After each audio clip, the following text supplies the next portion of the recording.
سب سے انفارچونیٹ یہ ہے کہ ایسے وقت پہ ایک طرف اگر پاکستان کے پالیٹکس کی بات ہو رہی ہے تو دوسری طرف بشرا بیوی کی بات ہو رہی ہے, بلیک میجک کی بات ہو رہی ہے, مرغے جلانے پہ ٹیلی ویژن ڈیبیٹس میں پاکستان ہو رہے ہیں.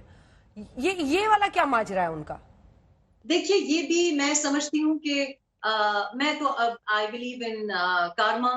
آئی بلیو کہ آپ کے جو کرم ہوتے ہیں وہ اسی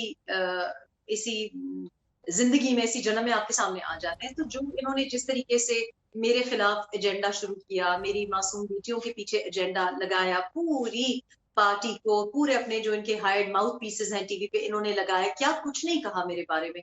لیکن یہ میں ذاتی طور پہ سمجھتی ہوں کہ بڑی افسوس کی بات ہے, کیونکہ میں نے نہیں دیکھا کبھی, مجھے نہیں یاد پڑتا, آپ بتا دیجئے کہ کبھی کسی فرسٹ لیڈی کے بارے میں اس قسم کے الفاظ ٹی وی پہ بیٹھ کے لوگوں نے استعمال کیے ہوں. اور یہ بہت ہی افسوس کی بات ہے, کیونکہ یہ ایک عزت دار رتبہ ہونا چاہیے. لیکن فرسٹ لیڈی کو لے کے پہلی بار مجھے نہیں یاد کہ بیگم کلثوم نواز صاحبہ کے بارے میں یا مسز پرویز مشرف کے بارے میں کسی کے بارے میں ایسی زبان استعمال کی گئی ہو. لیکن چونکہ انہوں نے کیا, اوروں کی بہن, اوروں کی بیٹیوں کو اپنی انہوں نے ان کی عزت نہیں رکھی, ان کی لاج نہیں رکھی, تو آج ان کو یہ افسوسناک باتیں سننا پڑ رہی ہیں. مجھے ذاتی طور پہ بڑی حیرت ہے کہ ایسا کبھی ہم نے دیکھا نہیں کسی ملک میں ہوتے ہوئے. آپ نے اپنی کتاب میں بہت گمبھیر آروپ ان پر لگائے ہیں. آپ نے کہا ہے کہ اگر اس پارٹی میں کسی کو آگے بڑھنا ہوتا ہے تو عمران خان کے ساتھ ہم بستر ہونا پڑتا ہے. بڑے گمبھیر آروپ لگائے ہیں آپ نے.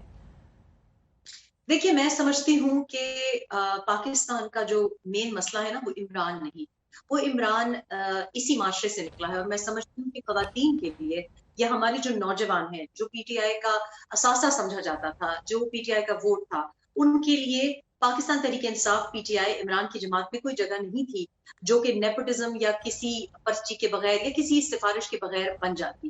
اور یہ جو جمہوریت کرتے ہیں, یہ جو میرٹ کی بات کرتے تھے اور کرکٹ میں بھی میرٹ کی بات کرتے تھے, وہ میں نے تو نہیں دیکھا. میں نے تو نہیں دیکھا کہ کس قابلیت کی بنا پہ انہوں نے لوگوں کو آگے پہنچایا ہے. اور آج آپ دیکھ لیں کہ جو میں نے کہا ہے وہ آپ دیکھیے کہ ان کی جو پرفارمنس ہے, مختلف جو منسٹرز ہیں انہوں نے ہمیں نیشنلی انٹرنیشنلی ہر جگہ پہ امبیرسمنٹ کا ہمیں سامنا ہوا ہے, اس وجہ سے کیونکہ وہ اس عہدے کے لیے صحیح نہیں تھے. میرا تعلق خیبر پختونخوا سے ہے اور میں بہت اس بات کو مائنڈ کرتی ہوں, کیونکہ خیبر پختونخوا میں some of the finest bureaucrats, some of the finest brains come from Khyber Pakhtunkhwa, لیکن ان کو موقع نہیں ملا. اور یہی وجہ ہے کہ عمران نے چونکہ ٹیم نہیں بنائی, چونکہ انہوں نے غلط فیصلے کیے, اور آج ان کو شرمندگی کا باعث بننا پڑا ہے. جو انہوں نے نام کمایا, جو محبت کمائی, وہ آپ دیکھیں کہ کس طریقے سے بری طرح سے ان کو جانا پڑ رہا ہے. اور ابھی اب کچھ گھنٹے پہلے کی جو ان کی ٹویٹ ہے, اس سے صاف ظاہر ہے کہ وہ شکستوار ہیں. اور یہ شکست انہوں نے میں نے آپ کے پیکج میں سنا کہ خواتین کی وجہ سے ان کی شکست ہو رہی ہے. یہ غلط ہے, کسی خاتون کی وجہ سے نہیں ہو رہی, یہ ان کی اپنی حرکتوں کی, اپنی کرتوتوں کی وجہ سے ہو رہی ہے. اور اگر کسی خاتون کو انہوں نے تباہ کرنے کی کوشش کی ہے, چاہے وہ ریحام خان ہو, چاہے وہ مریم نواز ہو, چاہے کوئی اور ہو, آپ دیکھیں کہ ہم تو یہاں پہ ہیں, ہماری عزت تو کم نہیں ہوئی, کیونکہ ہم صحیح راستے پہ تھے.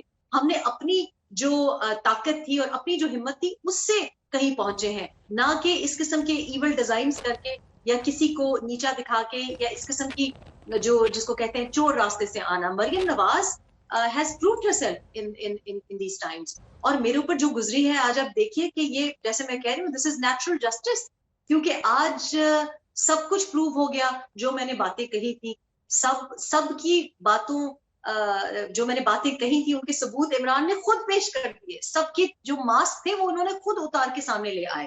تو یہ میرا خیال ہے کہ ایک بہت عبرتناک, ایک سبق آموز چیپٹر ہے ہماری زندگی میں, پاکستان کی زندگی میں, کہ یہ عمران نے جو کیا کہ ہیرو اسٹیٹس اپنا کس طرح تباہ کرنا ہے. This is a textbook example of how to ruin your career and your need.